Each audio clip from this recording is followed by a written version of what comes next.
There is no easy end to the latest border crisis in West Texas. Officials in El Paso are working to create more temporary housing for people who continue to arrive in the U.S. Shelters are overcrowded, and the travel slowdown across the U.S. is making it harder to relocate migrants.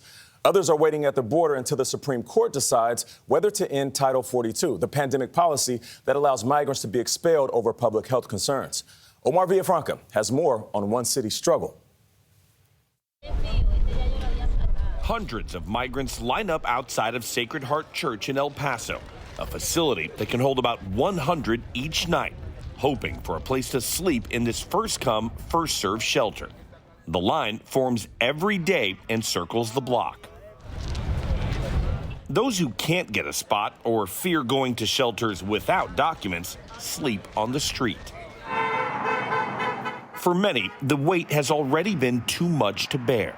Que vienen a pedir asilo y que siguen cruzando la frontera de unas maneras muy peligrosas. And the road to the U.S. is becoming increasingly dangerous. According to DHS, there have been extremist calls for attacks targeting migrants should Title 42 ever be lifted. This includes the placement of landmines along migration routes and poisoning migrants with gas. Marlena Hernandez says she traveled alone from El Salvador to flee violence and police corruption in the country. She hopes to find work in Fort Worth and help her family with crossing into the U.S. All she asks of officials,